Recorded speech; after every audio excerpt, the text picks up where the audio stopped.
আসসালামু আলাইকুম ওয়া রাহমাতুল্লাহি তাআলা ওয়া বারাকাতুহু।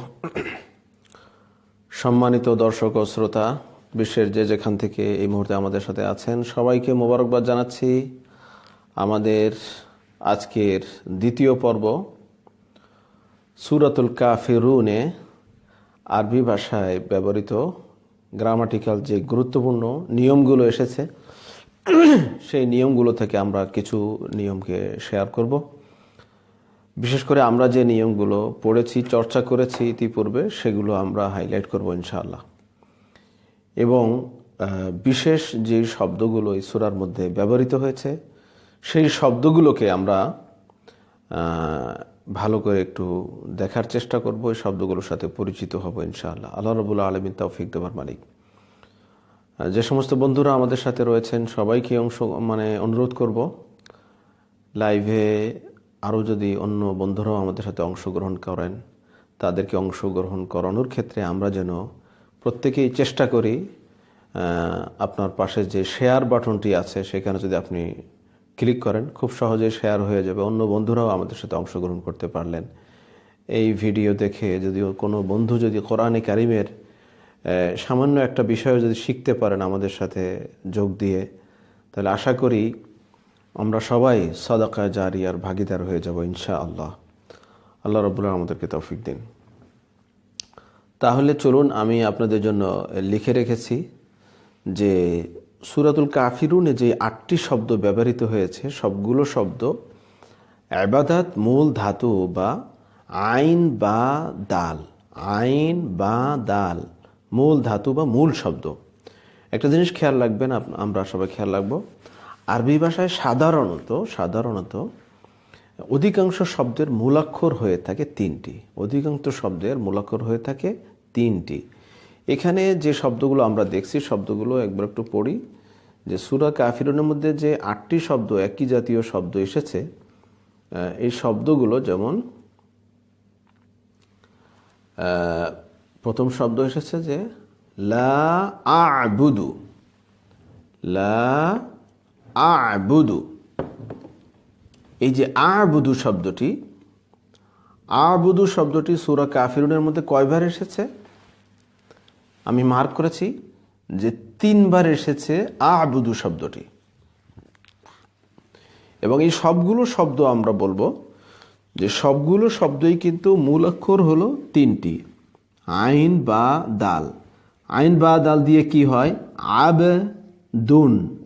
আবদুন শব্দটা সম্পর্কে আমরা সবাই পরিচিত। আবদুন মানে দাস। অনেকের নাম আছে আব্দুল্লাহ, আল্লাহর কাছে প্রিয় নাম আব্দুল্লাহ বা আব্দুর রহমান। এই যে আব্দু শব্দটি আইন বা দাল, এই আব্দু শব্দটি হলো মূল শব্দ। আইন বা দাল এই 3টি বর্ণ, আমরা এটা এমন একটি শব্দ, এই 3টি বর্ণ কিন্তু আমরা এই যে কোরআনের মধ্যে এই সূরার মধ্যে মূল আপনার শব্দ ব্যবহৃত হয়েছে। দেখেন 1 2 3 4 5, 5টি শব্দ এসেছে, 5 ধরনের শব্দ এসেছে, কিন্তু তার মধ্যে আবুদু শব্দটি 3বার এসেছে। আর আবিদুন শব্দটি, আবিদুনা, এই শব্দটি এসেছে 2বার এসেছে। আবিদুনা। তাহলে আমরা দেখছি 8টি শব্দ এই 5টি শব্দের মধ্যেই সীমাবদ্ধ। 5টি শব্দের মধ্যে 2টি শব্দ যেহেতু আরও 3বার বেশি এসেছে, রিপিট এসেছে, যার কারণে মোট হচ্ছে 8টি শব্দ। এই 8টি শব্দের সবগুলোই এসেছে মূল অক্ষর আইন বা দাল থেকে। এখানে আব্দুন শব্দটি আমাদের কাছে পরিচিত, মানে কৃতদাস, যার বহু বচন হলো ইবাদ। এই ইবাদা কিন্তু আব্দুল শব্দের বহুবচন না, কিন্তু যদি আপনি তাটা ফেলে দেন তাহলে ওই আব্দুল শব্দের বহুবচন পেয়ে যায় ইবাদ। ইবাদ শব্দের ব্যবহার কোরআনের মধ্যে এসেছে। আল্লাহ সুবহানাহু ওয়া তাআলা বলেছেন ওয়া ইবাদুর রাহমানিল্লাযীনা ইয়ামশুনা আলাল আরদি হাওনা। আর এখানে ইবাদাহ আমি লিখেছি ইবাদাতুন। বাংলায় ইবাদাতুনকে আমরা বাংলায় ব্যবহার করে থাকি, আমরা বাংলায় বলি ইবাদাত। ইবাদাত, ইবাদাত। আমরা বাংলায় বলি ইবাদাত, সেটাকে আরবিতে কি লেখা হয়? ইবাদাহ, ইবাদাহ। তাহলে এই ইবাদাত থেকে নির্গত 5টি শব্দ আমরা সূরা কাফিরুনের মধ্যে পাচ্ছি। একটু লক্ষ্য করি এই শব্দগুলো ভেঙে ভেঙে। যে আবুদু, আবুদু যে শব্দ আমি বলেছি যে এখানে 5টি যে শব্দ আছে প্রত্যেকটার মধ্যে আমরা এই মূল অক্ষর যে 3টি, এই 3টি কিন্তু পাবো। এখানে অতিরিক্ত শব্দ, অতিরিক্ত যে বর্ণনা এসেছে সেটা এসেছে হামজা। হামজাটাকে ফেলে দিলে আইন বা দাল আমরা পেয়ে যাচ্ছি আবুদু। আবুদু মানে আমি ইবাদত করি। আর আবুদু শব্দের পূর্বে যদি আমরা লা দেই, লা আবুদু, লা, কখনো লা আবুদু এসেছে, কখনো এই সূরার মধ্যে মা আবুদু এসেছে। হ্যাঁ, মা মানে যা বা যার ইবাদত করি, মা আবুদ। ওয়ালা আনতুম আবিদুনা মা আবুদ। লা আবুদু আমি ইবাদত করি না, মা তা'বুদুন যার ইবাদত তোমরা করো। তাহলে মা অথবা লা যাই হোক, মূল শব্দ হলো আবুদু। আবুদুর পূর্বে লা দিয়ে ব্যবহৃত হয়েছে, আবার মা দিয়ে ব্যবহৃত হয়েছে। আর আমরা দেখছি যে আবুদু শব্দের মধ্যে হামজাটা ফেলে দিলে মূল অক্ষর থেকে যাচ্ছে আইন বা দাল। এরপরে আসেন যে পরে যে শব্দটা লা আবুদু মা তা'বুদুন, তা'বুদুনের মধ্যে আমরা অতিরিক্ত হরফগুলো ফেলে দেওয়ার চেষ্টা করি। আমি আপনাদেরকে আগে বলেছিলাম যে ফেল আলোচনা করতে গিয়ে আমরা বলেছিলাম, ফেল মুদারে নিয়ে বলেছিলাম যে বর্তমান এবং ভবিষ্যতের অর্থ দিয়ে থাকে যেই ফেল, সেই ফেলের মধ্যে 4টি আলামত পাওয়া যায়। হামজা, তা, ইয়া, নুন। আতাইনা, আতাইনা, হামজা, তা, ইয়া, নুন, আতাইনা। এই 4টি আলামতের একটা আলামত কিন্তু আমরা পেয়েছি আবুদু শব্দের মধ্যে। আবুদু শব্দের মধ্যে আমরা হামজা পেয়েছি, আতাইনার আ পেয়েছি, এবং তা'বুদুনের মধ্যে আমরা ফেইল মুদারে আলামত পাচ্ছি তা।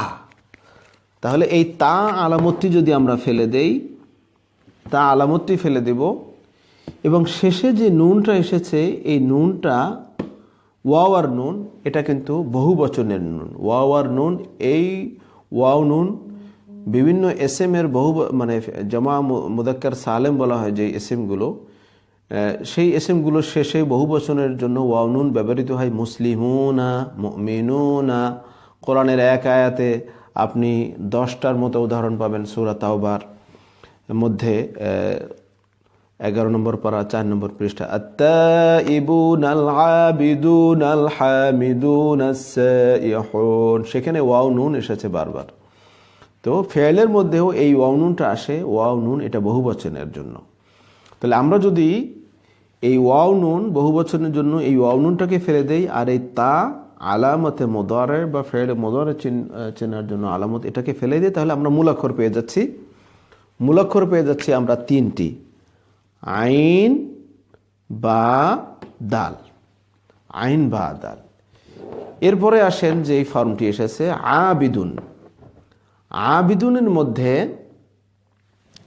অতিরিক্ত শুধু কিন্তু আইন, প্রথম অক্ষর আইন, তারপরে আলিফ, তারপরে বা দাল। আবিদুন, আবিদুন, প্রথম অক্ষরের পরে একটা আইন আলিফ, তারপরে বা দাল, আবিদুন। এটা একটা খুব সুন্দর একটা ফর্ম। এই ফর্মটা খুব ব্যবহৃত হয়।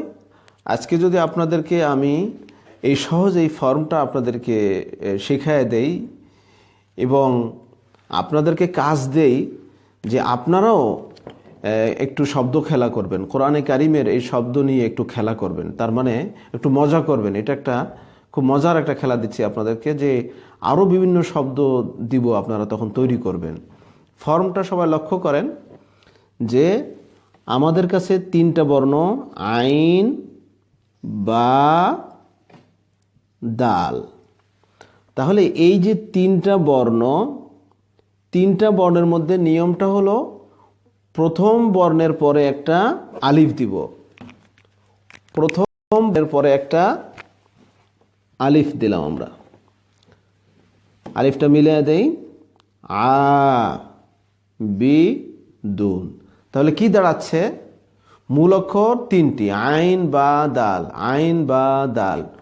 তাহলে আমি যদি আপনাদেরকে আরেকটা মূল অক্ষর দেই, এরকম মনে করেন সালেহ, সদ লাম হা, মানে মূল অক্ষর সদ লাম হা, এটা দিয়ে সলাহা হয়, সলাহা। এখন আপনারা সদ লাম হা এটাকে কিভাবে বলবেন? আবিদুনের মধ্যে একটা ফর্ম তৈরি করেন, যে প্রথম হরফে আলিফ হওয়ার কারণে, প্রথম হরফের সাথে আলিফ হওয়ার কারণে আলিফ যখনই আসবে তখনই সাধারণত তার পূর্বে জবর আসে, কারণ আলিফের সাথে জবরের একটা সম্পর্ক আছে। এবং এই ফর্মটার বৈশিষ্ট্য হলো, যেহেতু এই ফর্মটা একটা এসএমের শেষে তানভিন হয়ে থাকবে, এসএমের আলামত তানভিন, শেষে তানভিন হচ্ছে দুই পেশ, এবং দ্বিতীয় বর্ণ আমার যে মূল অক্ষর যদি দ্বিতীয়টি অর্থাৎ বা, এখানে বায়ের নিচে জের হচ্ছে, আ বি দুন।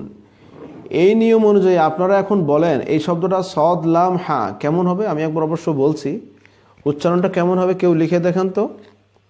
সলাহা শব্দটা দিয়ে আমরা আবিদুনের মতো একটা শব্দ বানাবো, শব্দটা কেমন হবে একটু লিখে দেন। আমি আরেকটা শব্দ দিচ্ছি, আমি আরো শব্দ দিচ্ছি, এটা লিখে দেন। যিনি লিখে দিবেন তার জন্য আমরা দোয়া করব। আরেকটা শব্দ আমি দিচ্ছি, তার ওইটা বলতে থাকেন, ওইটা একটু চিন্তা করেন। আমি আরেকটা শব্দ দিচ্ছি, সূরা কাফিরুনের মধ্যেই ব্যবহৃত হয়েছে এরকম একটা শব্দ দিচ্ছি আমি, যেমন কাফ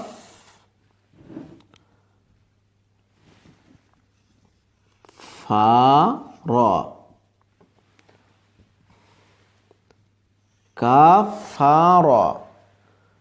মাশাআল্লাহ মাশাআল্লাহ, বারাকাল্লাহু ফিকুম। কবির ভাই লিখেছেন কাফিরুন, কাফির না সালেহুন, সুন্দর, বারাকাল্লাহু ফিকুম, সালেহুন, আহসানতা, বারাকাল্লাহু ফিকুম, জাযাকুমুল্লাহু খাইরান, যাদাকুমুল্লাহু ইলমান ওয়া শারাফান। সুন্দর মাথাটা খাটিয়ে লিখেছেন কবির ভাই, আল্লাহ ওনার ইলমের মধ্যে বরকত দান করুন। কিন্তু ইশতিয়াক আহমদ খান ভাই, আপনি কিন্তু লিখতে পারেননি, আপনি লিখছেন সালাহ। সালাহ কিন্তু হবে না, সালাহ কিন্তু হবে না। আমাদের ওই ফর্মটা খুব ভালো করে খেয়াল করতে, প্রথম যে ফর্মটা আমরা শিখলাম আ বি দুন, আ বি দুন, ঠিক এমনিভাবে প্রথম বর্ণের পরে আমাদের আলিফ হবে, দ্বিতীয় যে বর্ণটি ছিল মূল বর্ণ তার শেষে জের হবে, এটা খেয়াল রাখতে হবে, জের হবে আর শেষে তানবিন। সেই অনুযায়ী আমাদের জনাব কবির ভাই লিখেছেন এবং বোন হামিদাও লিখেছেন, নাহিদাও লিখেছেন। বোন হামিদা আক্তারকে ধন্যবাদ যে তিনি আরবিতে লিখেছেন সুন্দর করে। তাহলে কি দাঁড়াচ্ছে এখানে? সলিহুন, সলিহুন, সলিহুন, আবিদুন, তারপরে কাফিরুন। হ্যাঁ মাশাআল্লাহ, হামিদা আক্তার, বোন হামিদা আক্তার তিনি লিখে দিয়েছেন কাফিরুন। এখানে আমরা আবার আলিফ দিলাম, কাফে জবর, ফায়ে জের, শেষে তানভিন, কাফিরুন। তাহলে তিনটি শব্দ পেয়ে গেলাম আমরা, আবিদুন, সলিহুন, কাফিরুন। এটা সুন্দর একটা ফর্ম আমরা শিখলাম। এই ফর্মকে কেন্দ্র করে আরও কিছু ফর্ম আমি আপনাদেরকে দেখাবো। তার আগে দেখি এই সূরার মধ্যে এই জাতীয় ইবাদত থেকে আর কি কি ফর্ম এসেছে আরেকটু দেখে আসি। এখানে আমরা লিখেছিলাম আবাদতুম, ফর্মটি আবাদতুম। আবাদতুমের মধ্যে দেখেন শুরুতেই আইন বা দাল মূল অক্ষর তিনটি চলে আসছে, শেষে যে আলামতটা এসেছে তামিম, শেষে এই তামিম আসে ফেলে মাদি বা অতীতকালীন ক্রিয়ার। অতীতকালীন ক্রিয়ার কিছু আলামত আছে, এগুলো আমরা অন্য সময় আলোচনা করব ইনশাল্লাহ। তবে কমপক্ষে এটা মনে রাখি আজকে যে অতীতকালীন ক্রিয়ার শেষে এরকম হয়ে থাকে তা, তা, তুমা,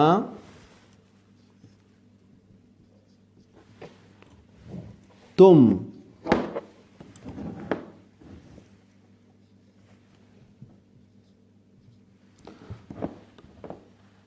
তা তুমা তুম, তা তুমা তুম, তা তুমা তুম। এবং আর কি কি এসে থাকে? তুন্না এসে থাকে,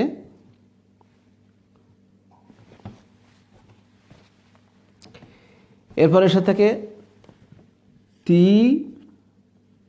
তি আবার এসে থাকে তুমা, তি তুমা তুন্না, তি তুমা তুন্না, তা তুমা তুম, তি ওই তুমা আবার আসবে তি তুমা তুন্না, তারপর শেষে কখন এসে থাকে তু।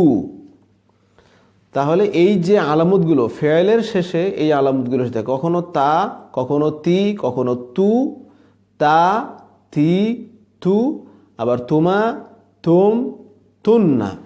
এই আলামতগুলো কিন্তু ফেয়েলে মাদি বা অতীতকালীন ক্রিয়ার শেষে এসে থাকে।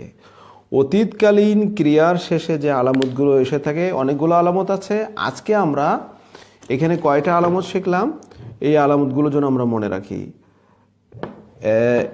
এক, তা, তা একবার আসে, তুমা কিন্তু দুইবার এসে থাকে, তোমাটা দুইবার এসে থাকে। অতীতকালীন ক্রিয়া 14টি ফর্মের মধ্যে এখানে আমরা লিখেছি তাহলে 1 2 3, যেহেতু তোমাটা দুইবার আসে, তুম 4 5 6 7, 7টি ফর্মের আলামত কিন্তু এখানে লেখা আছে। আমরা এটা খেয়াল রাখবো ইনশাল্লাহ। এই আলামতগুলো কিন্তু যথেষ্ট এসে থাকে। তাহলে আমরা একবার পড়ে নিই, তা তুমা তুম, তি, তি এর পরে আবার আসবে তুমা তুন্না তু।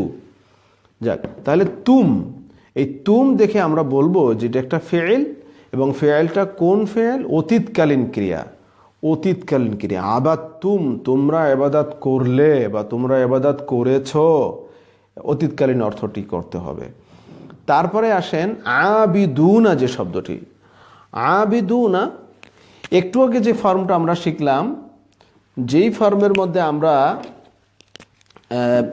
এই আলিফটা যোগ করেছিলাম, আইনের পরে আলিফ বা আবিদুন দালে তানভিন দিয়ে পড়েছিলাম, অর্থাৎ এই ফর্মটি আবিদুন, সেই আবিদুন ফর্মটার বহু বচন আমরা বলেছি শেষে ওয়াও নুন, আবিদুনা।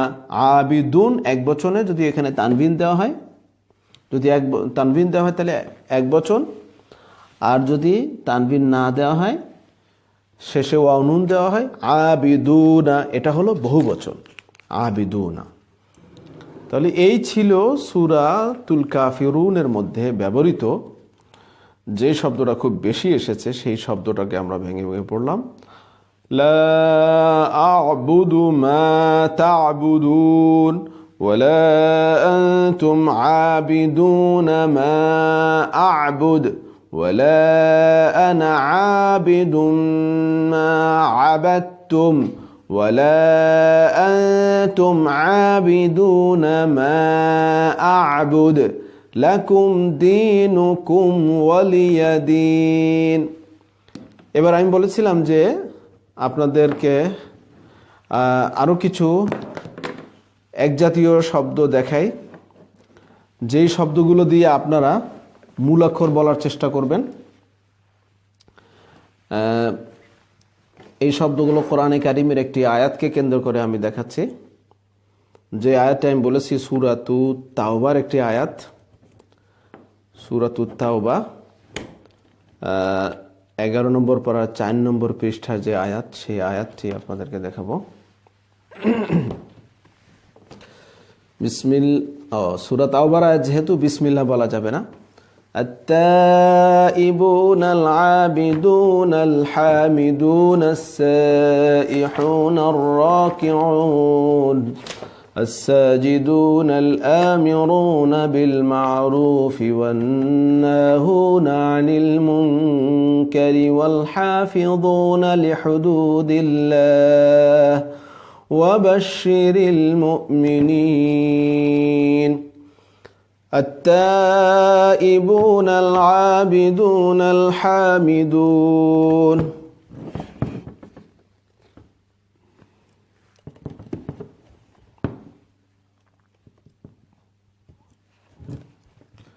التائبون العابدون الحامدون السائحون الراكعون الساجدون الآمرون بالمعروف والناهون عن المنكر والحافظون لحدود الله وبشر المؤمنين। এখানে আপনাদেরকে একটু ভেঙে ভেঙে দেখাতে হবে যে প্রথম যে শব্দটি এসেছে তাইবুন শব্দ থেকে যদি আমরা একটু আমাদের যেই ফর্মটা আমরা আজকে শিখতে যাচ্ছি সেই ফর্মটার সাথে মিল করি, তাহলে তাইবুনার মধ্যে আপনারা বলার চেষ্টা করেন, যদি আমরা বহুবচনের ওয়াউনুন ফেলে দেই, শেষে যদি ওয়াউনুন ফেলে দেই তাহলে কি থাকে শব্দটা? আত্তাইবু। প্রথমে আমরা বহুবচনের ওয়াউনুন যদি ফেলে দেই মূল শব্দ পাওয়ার জন্য আমাদের মূল শব্দ বের করতে হবে। দেখি মূল শব্দটা কি। প্রথমে আসি আমরা আত্তাইবুনা,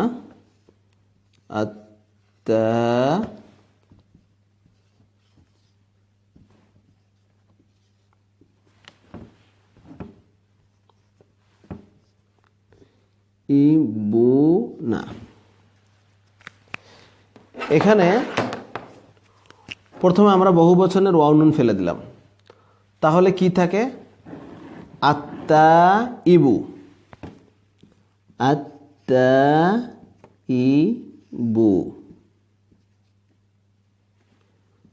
আত্তাইবু। এরপরে আমরা যারা ইতিপূর্বে আমাদের সাথে যারা ছিলেন তারা অবশ্যই বলবেন, আপনারা যারা আছেন একটু বলার চেষ্টা করেন তো। আমি আপনাদের কাছে প্রশ্ন করি, উত্তর দেন যে আরবিতে আর্টিকেল কয়টি? কোনো শব্দের অর্থ যখন অনির্দিষ্ট থাকে, কোনো এসএম এর অর্থ বা নামের অর্থ সেটাকে নির্দিষ্ট করার জন্য, ডেফিনিট করার জন্য যে আরবিতে যে আর্টিকেল ব্যবহৃত হয়, সে আর্টিকেল কয়টি? উত্তর দিন। আরবিতে আর্টিকেল কয়টি? এটা আমাদের পুরানো পড়া, একটু শেয়ার করতেছি।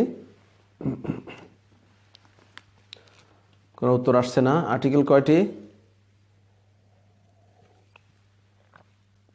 হয়তো পুরনো যারা তারা মনে হয় এই মুহূর্তে আমাদের সাথে নাই। আরবিতে আর্টিকেল শুধুমাত্র একটি, সেটা হলো আল। আমি বলে দিলাম। এরপরে দেখি আপনাদের থেকে আশা করব উত্তর আসবে যে আল পরবর্তীতে আলের পরে যে শব্দগুলো হরফগুলো আসে সেই হরফগুলো আসার দিক দিয়ে আলকে দুইভাবে ভাগ করা হয়েছে। একটা হলো শামসিয়া আর একটা হলো কামারিয়া। যে আলিফ লাম, বারাকাল্লাহু ফিকুম, আরবিতে আর্টিকেল হলো দুইটি হরফ আলিফ লাম, আলিফ লাম। তো এখানে বলেন আত্তাইবের মধ্যে এটা কি শামসিয়া নাকি কামারিয়া? আলিফ লামের পরে তা এসেছে, এটা কি শামসিয়া নাকি কামারিয়া? যেহেতু লামটি উচ্চারিত হয় না, তাহলে কি হবে? আমরা তো আলতাইবু বলি না, আমরা বলি আত্তাইবু। তাহলে কি আশামসিয়া, আশামসু শব্দের সাথে মিল হয় নাকি আল কামারের সাথে? আল কামারিয়ার মধ্যে পড়ে নাকি আশামসিয়ার মধ্যে পড়ে? তা যেহেতু আশামসু শব্দের মধ্যে লাম উচ্চারিত হয় না, সুতরাং আত্তাইবুর মধ্যে তা এটা শামসিয়া, হরফে শামসিয়ার অন্তর্ভুক্ত আত্তাইবু। তাহলে আসেন আমরা এই আলটাকে ফেলে দিব, যেহেতু এটা আর্টিকেলের আল। আলটা ফেলে দিলে কি থাকে? মূল অক্ষর তা ইবু, তা ইবু। এখন কি আপনারা পাইলেন কিনা? এখন কি আপনারা মূল অক্ষর পেয়ে গেলেন কিনা দেখেন তো। এই যে আবিদুন শব্দ থেকে আমরা আবিদুনের প্রথম আবিদুনের মতো মিল করে প্রথম বর্ণের পরে আমরা আলিফ যোগ করেছিলাম, তারপরে দ্বিতীয় বর্ণের শেষে জের শেষ বর্ণে আমরা পেশ দিয়েছিলাম। সেখানে দুই পেশ ছিল, এখানে যেহেতু শব্দটা বহুবচন এজন্য দুই পেশ হয়নি। তা ইবু, বা আমরা এখন যেহেতু শব্দটা সিঙ্গুলার আমরা এটাকে তা ইবুন বলতে পারবো। আর যদি আলিফলাম দেই, আপনারা জানেন আলিফলাম থাকলে কি হয় না, শেষে তানবীর হয় না, আত্তা ইবু বলতে হবে। আলিফলাম সহ শব্দটা অবশ্যই আত্তা ইবু বলতে হবে, আর আলিফলাম ছাড়া এই শব্দটাকে আমরা তা ইবুন বলবো। কারণ এটা আমাদের একটা নিয়ম, আমরা শিখেছি, বলেছি যে আলিফলাম যুক্ত আর্টিকেলের যে আলিফলাম, এই আর্টিকেলের আলিফলাম যুক্ত শব্দের শেষ বর্ণে তানবিন হয় না, এক পেশ হবে, দুই পেশ হবে না। আর এখানে যেহেতু আর্টিকেল আমরা বাদ দিয়েছি, এখানে আমরা তা ইবুন বলতে পারবো। তাহলে এটা আমরা ভেঙে ভেঙে দেখালাম যে মূল শব্দ আত্তাইবুনা, আত্তাইবুনা মানে তওবাকারীগণ, আত্তাইবু মানে তওবাকারী, তাইবুন একজন তওবাকারী। তাহলে এখানে মূল শব্দ দাঁড়াচ্ছে, আমরা হয়তো এখানে বলবো যে এখন মূল অক্ষর হলো তা, হামজা, বা।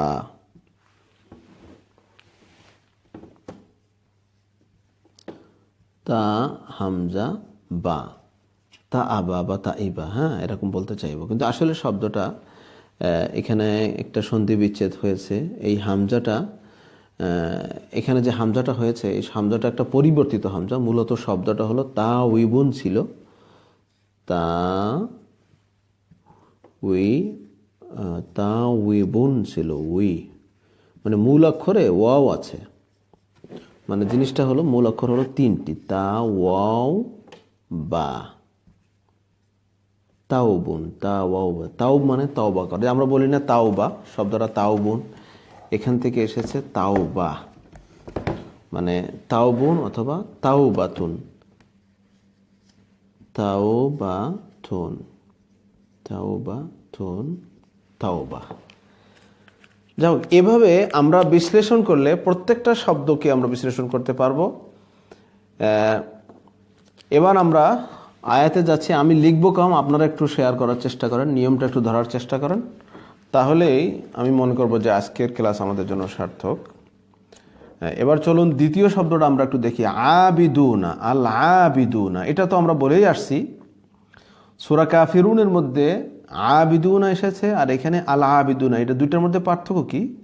আবিদুনার মধ্যে আলিফলাম ছিল না, এখানে আলিফলাম এসেছে, একটা আর্টিকেল সহ একটা আর্টিকেল ছাড়া, এই হলো পার্থক্য। আর বাকি যা যা আমরা আবিদুনা শব্দের ক্ষেত্রে বলেছি এখানেও তাই। তবে লেখার ক্ষেত্রে ওইখানে আমরা আইনের পরে বড় আলিফ দিয়েছিলাম। আমরা বড় আলিফ আর ছোট আলিফের কথা বলেছি। সৌদি আরবের এই কোরআনগুলোতে, এই মুসহাফে আপনার আইনের পরে ছোট্ট একটা আলিফ লেখা হয়, আবিদুন, এটাই আলিফ।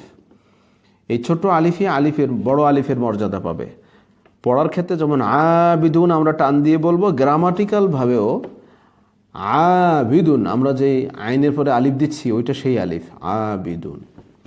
এরপরে আলহামিদুনা শব্দটি একই রকম ভাবে, আলহামিদুনা শব্দটা এটা একটা খুব পরিচিত শব্দ।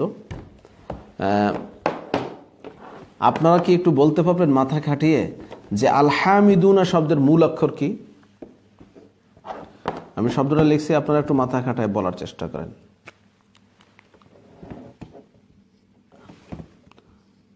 আল হামিদু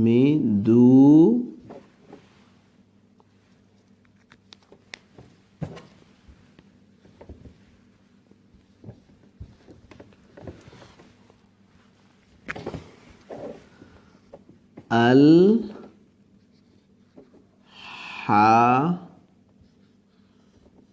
হামিদু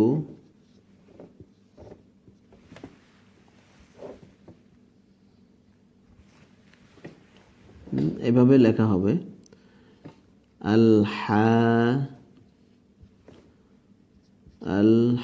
আলহামিদু না। শব্দটা আল হামিদু না, কবির ভাই লিখেছেন হামিদ মূল শব্দ, বারাকাল্লাহু ফিকুম। আবিদুনের মতো হামিদ, হামিদুন। নাহিদা আরবি লিখছেন হামিদুন, বারাকাল্লাহু ফিকুম। কিন্তু হামিদুন যখন আপনি আরবিতে লিখছেন এটা ভুল হয়েছে। অবশ্যই এই হা, জিম হা এর হা দিয়ে লিখতে হবে, আল হামিদ, এভাবে হামিদুন লিখতে হবে। হাই হাওয়াজ নয়, ওয়াও হা না, জিম হা। তাহলে এখানে আমরা যদি বলি, আগের মতো আবার ফেলে দেন, বহুবচনের ওয়াও নুন আর আর্টিকেলের আল ফেলে দিন, এবং আর্টিকেল যখনই আসে তখন একটু বলে দেন যে হাটা কি কামারিয়া নাকি শামসিয়া। আলের লাম যেহেতু উচ্চারিত হচ্ছে, তাহলে এটা কি আল কামারিয়া নাকি আল শামসিয়া, কিসের সাথে মিলবে?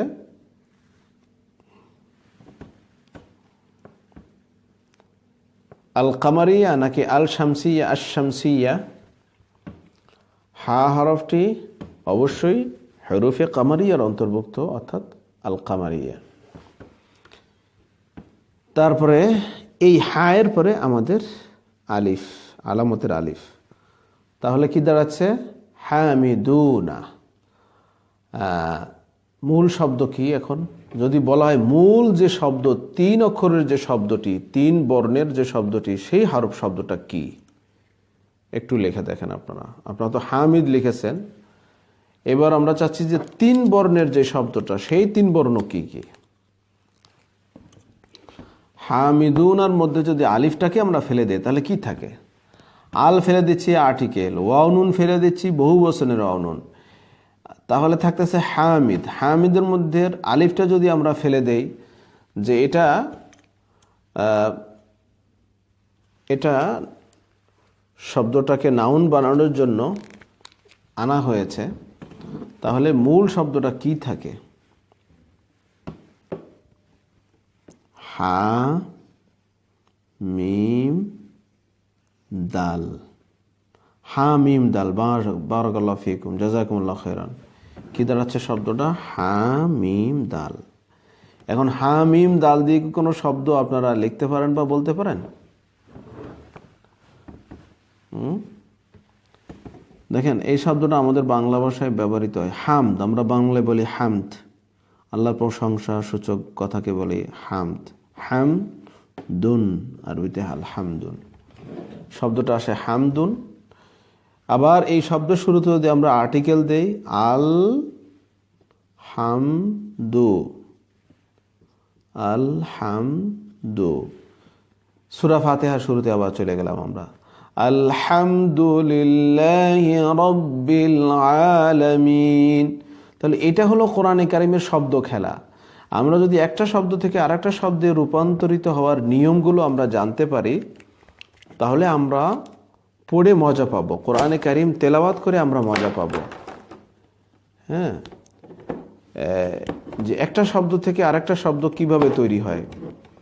আপনাকে মূলাক্ষর দেওয়া হচ্ছে 3টি, যেমন হামিম দাল, আপনি সেখান থেকে তৈরি করলেন হামিদুন, তারপরে সেটাকে বহুবচন করলেন হামিদুনা।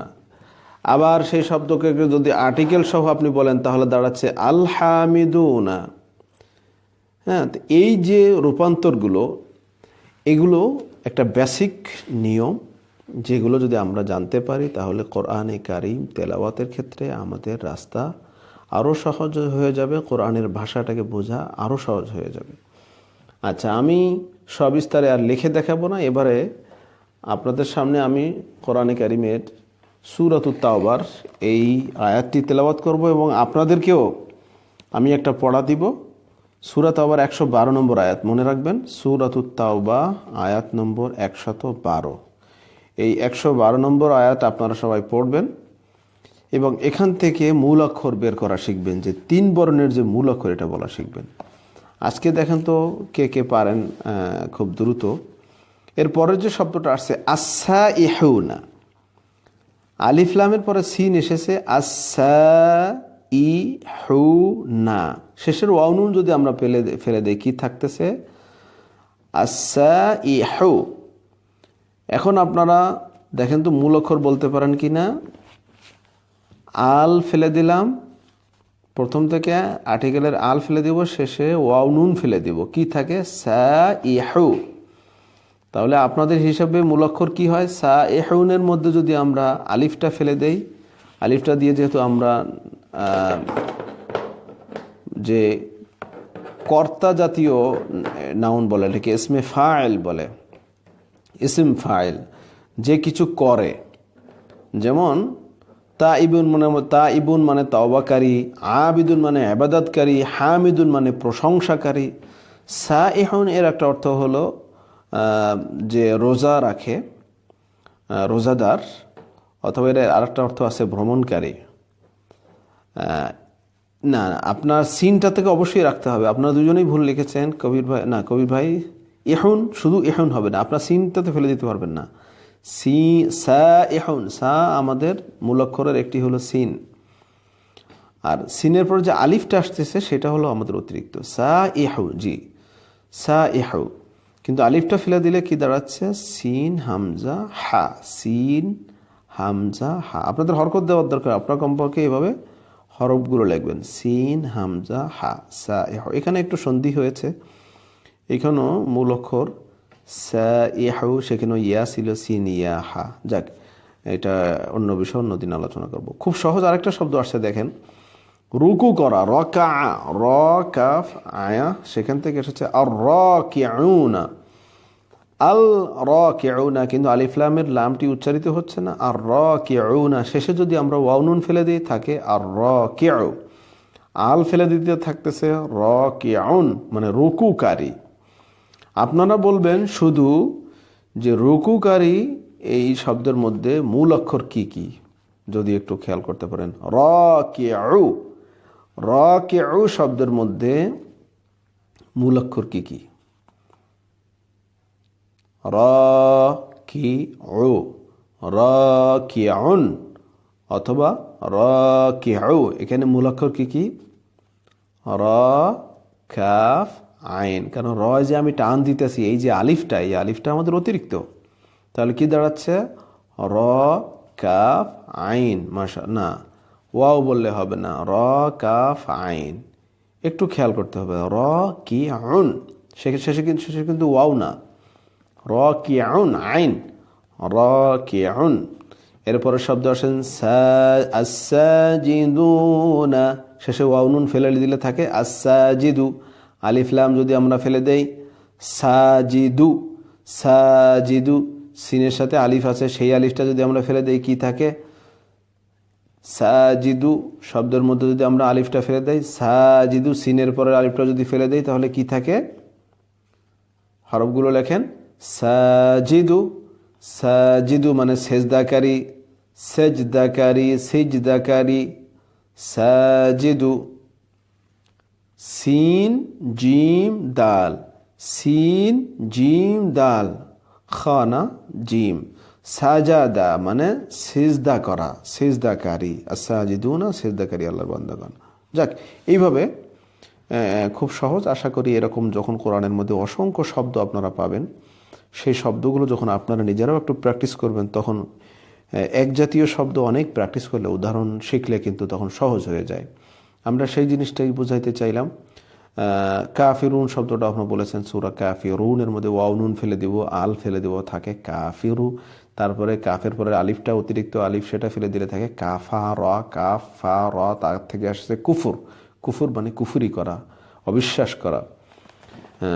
এই ছিল সূরা কাফিরুনের মধ্যে বিশেষ করে সুনির্দিষ্ট একটি গ্রামার, অর্থাৎ শব্দ বিশ্লেষণ আজকে আমরা করলাম। এরপরে আমি সর্বশেষ সূরা কাফিরুনের একটু তাৎপর্য বলেই আমার আলোচনা আজকের মতো এখানে শেষ করব, আর আপনাদের থেকে বিদায় নেব ইনশাআল্লাহ। আসুন আমরা দেখি সূরাতুল কাফিরুনের সরল অর্থটা সহ মর্মটা আমরা দেখি। আল্লাহ কি বলছেন? বিসমিল্লাহির রহমানির রহিম, কুল ইয়া আইয়ুহাল কাফিরুন। এই সূরা নাজিলের প্রেক্ষাপট আপনারা জানেন। কাফিররা যখন রাসূলুল্লাহ সাল্লাল্লাহু আলাইহি ওয়াসাল্লামকে প্রস্তাব দিয়েছিল, নবী মুহাম্মদ, আপনি আপনার পথ থেকে আপনি যদি একটু ছাড় দিতেন আমাদেরকে, যে আমাদের মন্দিরে এসে আপনারাও আমাদের সাথে মূর্তি পূজা করতেন, তাহলে আমরাও হয়তো আপনার সাথে মসজিদে গিয়ে ইবাদত করতাম, নামাজ পড়তাম। তো আসুন না, এরকম আপনি আমাদেরকে ছাড় দেন, আমরা একটু ছাড় দিই। অর্থাৎ আপনার উপাসনালয়ে আমরা আসব, আপনার রবের ইবাদত করব, আর আপনিও আমাদের সাথে আমাদের মূর্তিগুলো ইবাদত করবেন। এটাকে আরবিতে বলা হয় মুদাহানা। এই সমঝোতা স্মারক তারা করতে চেয়েছিল, কিন্তু আল্লাহ রসুল সাল্লাল্লাহু আলাইহি ওয়াসাল্লাম তিনি কখনোই সেটা মেনে নেন নেই। আর এটাই হলো ইসলাম। মুসলমান কখনো তার সঠিক পথ থেকে বিচ্যুত হবে না, এটা হওয়া সম্ভব নয়। কোহে টাল্লাত মাগার ইমান না টাল্লাত, মানে পাহাড় টলে যাবে, পাহাড় হয়তো তার জায়গা থেকে সরে যেতে পারে, কিন্তু একজন মুমিনের ইমান কিন্তু কখনো সরে যাবার নয়। হ্যাঁ, শির দেগা মাগার ইমান নেহি দেগা, আমার কল্লা চলে যাবে, আমার ফাঁসির মঞ্চে দাঁড়ানো লাগতে পারে, হয়তো আমি জীবন থেকে আমাকে চলে যেতে হবে, আমি মৃত্যু হবে, কিন্তু আমার ইমান, আল্লাহকে যে বিশ্বাস করে নিয়েছি, এই ইমানের পথ থেকে আমি সরে আসতে পারি না। সূরাত ইয়াসিন আপনারা তেলাওয়াত করবেন। সূরাত ইয়াসিনের মধ্যে সেই হাবিবুন নাজ্জারের ঘটনা আলোচনা করা হয়েছে। ওয়াদরিব লাহুম মাসালান আসহাবাল কারিয়া, সেইখান থেকে শুরু হয়ে হাবিবুন নাজ্জার একজন কাঠুরে বা কাঠমিস্ত্রি, তিনি একজন মাত্র মানুষ যিনি আল্লাহর পক্ষ থেকে 3 জন নবী বা রসুল আল্লাহ পাঠিয়েছিলেন, সেই রসুলদের দাওয়াত তিনি গ্রহণ করেছিলেন, তাওহীদের পথে এসেছিলেন। আর তিনি কি বলেছিলেন? ওয়ামা লিয়া লা আ'বুদুল্লাযী ফাতারানী ওয়া ইলাইহি তুরজাউন, আমি কখনোই আমার পথ থেকে সরে আসব না। ইবাদত, আমি এক আল্লাহর ইবাদত করার যে গুরুত্ব আমি বুঝেছি, আল্লাহর বিশ্বাসটাকে আমি যেভাবে বুঝে নিয়েছি, সেই পথ থেকে সরে আসার কোনো সুযোগ নেই। হে গ্রামবাসী, তোমরা শুনে রাখো, ইন্নী আমানতু বিরাব্বিকুম ফাসমাউন, হ্যাঁ, তোমরা শুনে রাখো যে আমি তোমাদের রবের প্রতি ঈমান আনলাম, এই ঈমানের পথ থেকে আমার সরে আসার কোনো সুযোগ নেই। তোমরা যদি আমাকে হত্যাও করো, তারা হত্যার হুমকি দিয়েছিল, লানারজুমান্নাকুম। ঠিক তেমনিভাবে আল্লাহ রাসূল সাল্লাল্লাহু আলাইহি ওয়াসাল্লাম সেই কথাগুলোই বলেছেন যে তোমরা যদি আমার এক হাতে সূর্য আর এক হাতে চন্দ্র এনে দাও, এই পথ থেকে সরে আসার কোনো সুযোগ নাই। আল্লাহ রাব্বুল আলামিন এভাবে বলছেন, কুল ইয়া আইয়ুহাল কাফিরুন, হে নবী আপনি বলুন, হে কাফেরগণ, ইয়া আইয়ুহাল কাফিরুন, হে কাফেরগণ, লা আ'বুদু মা তা'বুদুন, লা আ'বুদু, আমি ইবাদত করি না, মা তা'বুদুন, তোমরা যার ইবাদত করো, ওয়ালা আনতুম আবিদুনা মা আ'বুদ, ওয়ালা আনতুম, আর তোমরাও ইবাদত করো না, ওয়ালা আনতুম, আর তোমরাও নাও, আবিদুন, ইবাদতকারী, মা আ'বুদ, আমি যার ইবাদত করি, ওয়ালা আনা আবিদুম, আর আমি ইবাদত করি নয়, মা আবাদতুম, তোমরা যা কিছুর ইবাদত করো সেগুলোর, ওয়ালা আনতুম আবিদুনা, আর তোমরাও ইবাদত করি নাও, মা আবুদ, আমি যার ইবাদত করি তার, লাকুম দীনুকুম ওয়ালিয়া দীন, তোমাদের দিন তোমাদের কাছে আর আমার দিন আমার কাছে, তোমরা তোমাদের দিন নিয়ে থাকো, তোমরা যেই পূজা করছো করো, আর আমি যেই রবের ইবাদত করছি আমাকেও সেই ইবাদত করার ক্ষেত্রে স্বাধীনতা দাও। এখানে ইবাদত করার ক্ষেত্রে, দিন মানার ক্ষেত্রে স্বাধীনতার কথা বলা হয়েছে। প্রত্যেকের স্বাধীনতা আছে যে সে যেটা বুঝে সেটা অনুযায়ী সে কাজ করবে। ইসলামে দিনকে চাপিয়ে দেওয়ার জন্য ইসলাম কখনো বলেনি লা ইকরাহা ফিদ্দিন, দিনের ব্যাপারে জোর জবরদস্তি এটা ইসলাম নয়। এটা যেমন সত্য কথা, ঠিক তেমনিভাবে একজন মুসলমান তার যে স্বকীয়তা, তার ধর্মীয় যে বিশ্বাস, আকীদা, সেখান থেকে সে যে ছাড় দিবে, এটাও কিন্তু আবার ঠিক নয়। আপনি আরেকজনকে তার দিন মানার ক্ষেত্রে স্বাধীনতা দিবেন, তার মানে এটা না যে আপনি আপনার ধর্মীয় বিশ্বাস অনুভূতি থেকে আপনি সরে আসবেন, আপনি ছাড় দিবেন না, এটার নাম ইসলাম নয়। যে ঠিক আছে, মানে সবার সাথে মিল করে চলার জন্য ঠিক আছে, সব 5 ওয়াক্ত নামাজ দরকার নাই, সকালে আর বিকালে নামাজ পড়ি, যেহেতু সঙ্গী সাথীরা, সমাজের মানুষেরা 5 ওয়াক্ত নামাজ পড়ে না, তারা চায় না, করলাম না। ঠিক তেমনিভাবে মানুষে চায়, সমাজে চায় যে আরে রোজা 1 মাস লাগাতার রোজা রাখার কি দরকার, 2-3টা রোজা রাখলেই তো হয়, কিছু রোজা রাখো। তো এইভাবে সমাজের সাথে মিল করতে গিয়ে আপনি রোজায়ও ছাড় দিবেন। আপনি জাকাত, আল্লাহ রাব্বুল আলামিন যেখানে 2.5% জাকাত নির্ধারণ করেছেন, আপনি মন গড়া মানুষ সবার সাথে যাতে অ্যাডজাস্টেড হয়, আপনি সেখানে হয়তো আরও কমিশন করলেন যে 1%, অথবা জীবনে একবার জাকাত। এইভাবে যদি আপনি পরিবর্তন শুরু করেন, তাহলে কিন্তু আপনি ইসলামের উপরে থাকবেন না, আপনি ইসলাম থেকে সরে যাবেন, বাতিল পথে চলে যাবেন, জাহান্নামের পথে আপনি চলে যাবেন। সম্মানিত হাজিরিন, এই সূরার মধ্যে আয়াতগুলো রিপিট হতে পারে। মুফাসসিরিন ইকরাম বলছেন যে এখানে 2টা অর্থ হবে। একটা হলো, প্রথম যে আয়াত, 2টি আয়াতকে, অর্থাৎ প্রথম, দ্বিতীয়, তৃতীয়, এই 2 আয়াতকে একটা প্যারা হিসেবে নিতে হবে, আবার শেষ যে 3টি আয়াত এটা হলো আরেকটি প্যারা। তার মানে সূরা কাফিরুনের মধ্যে আমরা 2টি প্যারা পাচ্ছি। কি দাঁড়াচ্ছে? একটার অর্থ হলো ভবিষ্যৎ, বর্তমানের অর্থ, আর দ্বিতীয় অংশের অর্থ হবে ভবিষ্যতের অর্থ। অর্থাৎ আল্লাহ রাসূল সাল্লাল্লাহু আলাইহি ওয়াসাল্লাম যেন এরকম বলছেন, লা আ'বুদু মা তা'বুদুন, আমি তোমাদের ইবাদত করছি না এই বর্তমানে। সেই সময়ে আল্লাহ রাসূল বলছেন যে তোমরা যার ইবাদত করো, ওয়ালা আনতুম আ'বিদুনা মা আ'বুদু, আর তোমরা ইবাদত করছো না আমি যার ইবাদত করি। ওয়ালা আনা আ'বিদুম মা আ'বাদতুম, আমার যেই চিন্তা চেতনা, আমার যেই বিশ্বাস এক রবের উপরে, এক ইলাহের উপরে যেই বিশ্বাস, লা ইলাহা ইল্লাল্লাহ, তাওহীদের যেই বিশ্বাসকে আমি ধারণ করেছি, সেই বিশ্বাসের উপরে যদি আমি থাকি, আর তোমরাও যেই মূর্তি পূজা করো, তোমরাও যেই গায়রুল্লাহর ইবাদত করো, আল্লাহকে বাদ দিয়ে আল্লাহর মাখলুকের ইবাদত যেটা করো, এই ইবাদত, এই আকীদা বিশ্বাস নিয়ে যদি থাকো, তাহলে মনে রাখবে আমিও তোমাদের ইবাদত করব না ভবিষ্যতেও, যদি তোমরা যার ইবাদত করো। ওয়ালা আনতুম আবিদুনা মা আবুদ, আর ওই বিশ্বাস, ওই চিন্তা চেতনা যদি তোমাদের মধ্যে থাকে, তাহলে আমি তোমাদেরকে জানিয়ে দিচ্ছি ভবিষ্যতেও তোমরা কখনো আমি যে রবের ইবাদত করি সেই রবের ইবাদতকারী তোমরা হতে পারবে না। তার মানে বিশ্বাসের মধ্যে যদি মিক্সিং থাকে, আল্লাহর ইবাদতও করব আবার গায়রুল্লাহর ইবাদতও করব, এরকম যদি মিক্সিং বা মিশুং থাকে, তাহলে আল্লাহকে পাওয়া যাবে না। আল্লাহর তাওহীদপন্থী বলে নিজেকে দাবি করা যাবে না। এজন্য খাঁটি মুসলিম হতে হবে। খাঁটি মুসলিম, ঈমান এনেছি, আল্লাহকে বুঝেছি তো ভালো করেই বুঝতে হবে, আল্লাহর ইবাদত করতে হবে খাঁটিভাবে, সেখানে বিন্দুমাত্র শিরকের আশ্রয় নেওয়া যাবে না। আল্লাহর কাছে আমরা সেই তৌফিক কামনা করব যেন আল্লাহ আমাদের সবাইকে খাঁটি ঈমান, খাঁটি আবেদ, আল্লাহর খাঁটি ইবাদত করার তৌফিক দান করেন, যেই ইবাদতের মধ্যে বিন্দুমাত্র শিরক থাকবে না। শিরক মুক্ত ইবাদত করার আল্লাহ রাব্বুল আমাদেরকে তৌফিক দান করেন, এবং জীবনের সব ক্ষেত্রে যেন আমরা ইসলামকে প্রাধান্য দেই, ইসলামকে কখনো যেন ইসলামের বিধানগুলোকে যেন আমরা ছাড় না দেই। আমরা অনেকের ইসলামের অনেক বিধানকে আমরা হয়তো মানতে পারি না, কিন্তু সেখানে যেন আমরা কোনো কারণবশত, পরিবেশের কারণে আমরা যেন আল্লাহর বিধানকে যেন আমরা ছাড় না দেই। ছাড় দিতে আল্লাহ রাব্বুল আলামিন আমাদেরকে অনুমতি দেন নাই। প্রয়োজনে কোনো দেশ, কোনো দেশাঞ্চল, কোনো অঞ্চলকে হয়তো হিজরত করা লাগতে, ওই অঞ্চল থেকে হয়তো সরে যাওয়া লাগতে পারে, কিন্তু আল্লাহর বিধানকে যেন আমরা ছাড় না দেই। পরিশেষে একটা কথা বলবো, আমরা যে সমাজে আছি, অস্ট্রিয়াতে আসি, ইউরোপের বিভিন্ন দেশে, ফ্রান্সে আপনারা ইতিপূর্বে শুনেছেন, বর্তমানে অস্ট্রিয়াতে শুরু হয়েছে। সরকার হয়তো বোরকাকে নিষিদ্ধ করতে যাচ্ছে।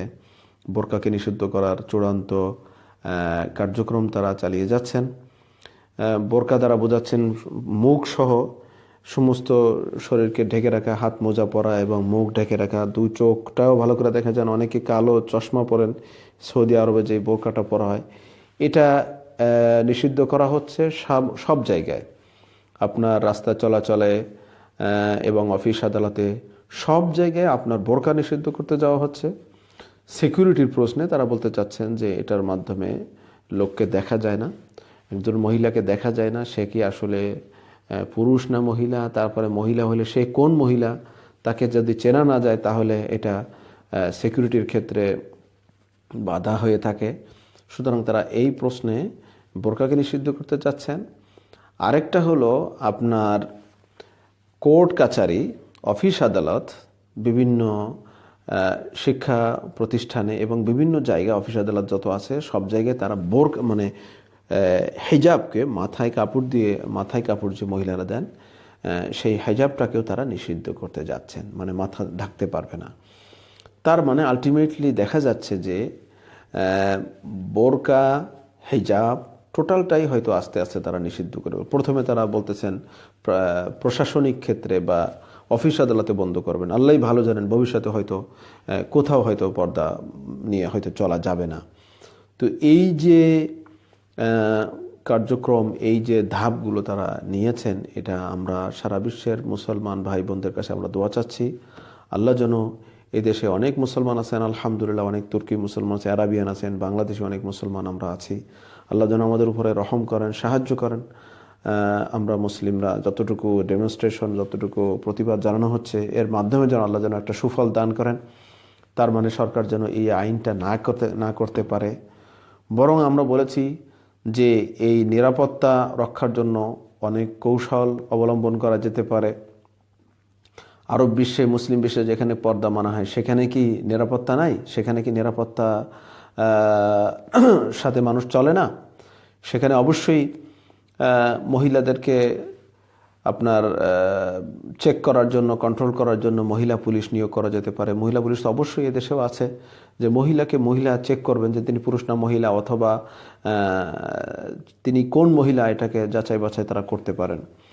অথবা কোনো মুসলিম বোন কি এ পর্যন্ত তিনি কি এটাকে অস্বীকার করে থাকেন? কোনো পুলিশ যদি তাকে জিজ্ঞেস করে যে হ্যাঁ আপনাকে আমার দেখা প্রয়োজন, আপনি মুখটা খুলেন, এটা কি তারা কি কখনো এতটা কঠোরতা করেছে? নিরাপত্তার কারণে হয়তো সেখানে তাকে খোলা লাগতে পারে।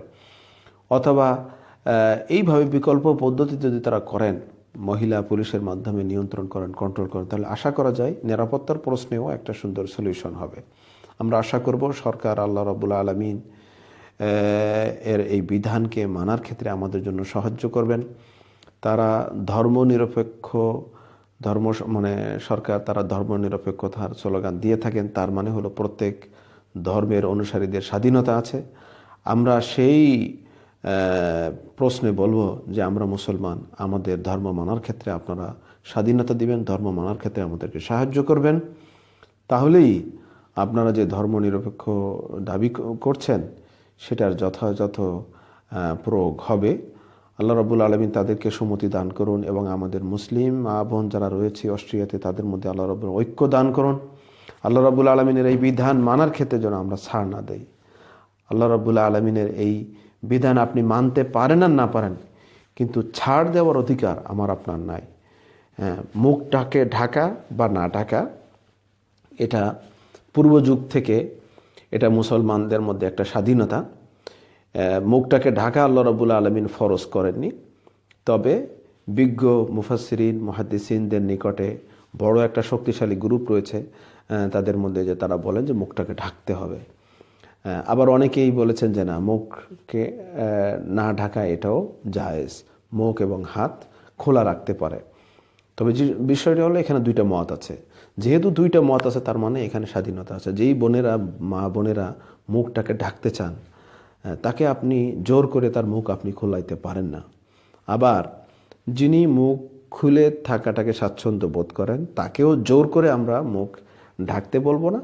তবে একটু চিন্তা করলেই বোঝা যায় কোনটার ভিতরে তাকওয়া বেশি, কোনটার ভিতরে তাকওয়া বেশি। ইস্তাফতি কলবাকা ওয়াইন আফতাউকা, আল্লাহ রাসূল সাল্লাল্লাহু আলাইহি ওয়াসাল্লাম বলেছেন যে জগতের অনেক আলেম, সারা জগতের আলেমরাও যদি একটা ফতোয়া দেয়, সেই ফতোয়া তুমি একদিকে রাখো, আর তুমি তোমার বিবেকের কাছে জিজ্ঞেস করো তোমার বিবেক কি বলে। কোন পথে থাকলে আল্লাহর ভয় বেশি আসে, আল্লাহকে বেশি মানা যায়, ফিতনা থেকে বাঁচা যায়, সেটা কিন্তু একটু চিন্তা করলে বোঝা যায়। তো আল্লাহ রাব্বুল আলামিন আমাদেরকে বোঝার তৌফিক দান করুন, আমল করার তৌফিক দান করুন। অনেক সময় নিলাম, যারা এই পর্যন্ত ছিলেন সবাইকে আবার মোবারকবাদ। শেষের দিকে যারা আমাদের সাথে যোগ দিয়েছেন, জনাব আব্দুর রাজ্জাক ভাই, কবির ভাই, শাহাবুদ্দিন চৌধুরী, নাহিদা বোনা, রহিমা খানম, তারপরে হামিদা আক্তার, হেলাল উদ্দিন ভাই, শান্ত রহমান, তারপরে মুজাহিদুল ইসলাম মিফতাহ, কামরুন খান মিতা, এছাড়া আরও যারা যোগ দিয়েছিলেন সবাইকে মোবারকবাদ, শুকরান লাকুম জাজিলান। জনাব হাবিবুর রহমান আজহারি, মিশর থেকে আমাদের শেখ হাবিবুর রহমান বন্ধুবর, তিনি যোগ দিয়েছেন। হলদার কামাল ভাই ছিলেন আমাদের সাথে, জনাব মাহবুব ফেরদৌস হেলাল ছিলেন। আমরা ধন্যবাদ জানাই জিআইএফ